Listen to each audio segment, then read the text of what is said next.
अबलो निशानी अब ना नसीब, भूल हो गई, गलती हो गई अभी तक, आज से निश्चय करो। हमारे लिए तो प्रतिदिन नया जन्म है। आज हमारा नया जन्म समझो, सत्संग सुना तो सत्संग में हमारे नए जन्म का प्रादुर्भाव हुआ। अभी तक जो हमारी गंदगी थी पीछे के जन्म में हम भूल जाते हैं। आज से इसी क्षण से हम नया जीवन अपना बनाते हैं, अध्यात्म मार्ग का जीवन बनाते हैं और ऐसा निश्चय करते हैं जो टूटे ना। निश्चय में बहुत बड़ी सिद्धि है।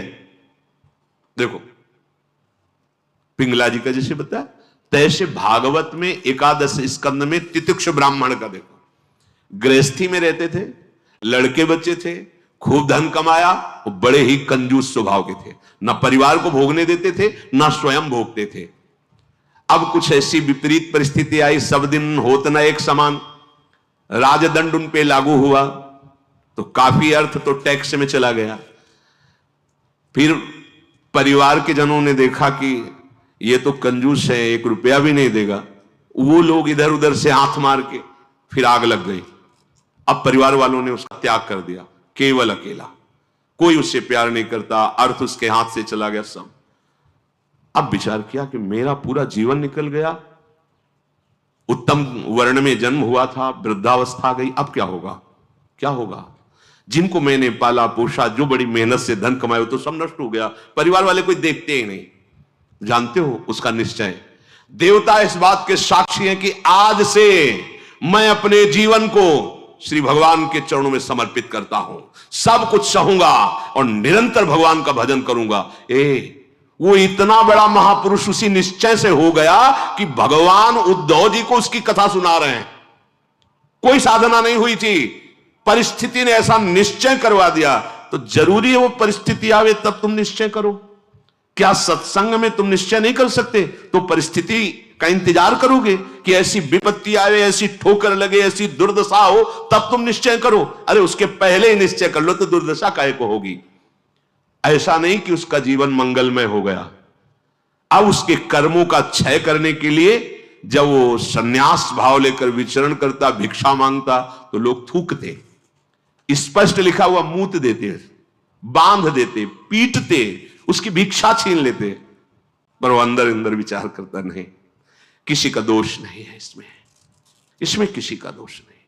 तो ये कर्म का है, ये कर्म का प्रभाव तो शरीर पर पड़ेगा।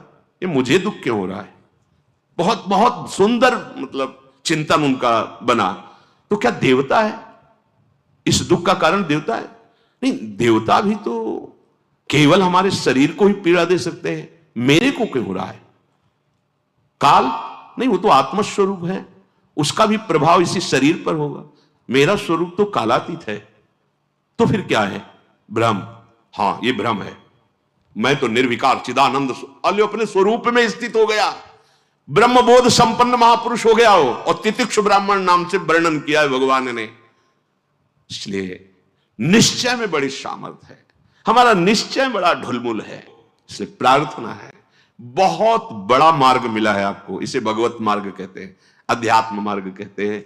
ये अंतिम जन्म वालों को मिलता है, जिनका आखिरी जन्म होता है। अगर चूक करोगे तो व्यर्थ तो नहीं जाएगा, पर और समय लग जाएगा। काहे कुछ समय बर्बाद करो, आज निश्चय करो। गोस्वामी जी कह रहे, देखो निश्चय, गोस्वामी जी बाल्यावस्था से भगवान में रत थे, ऐसा नहीं है कि वो भजन नहीं करते थे, ऐसा नहीं है।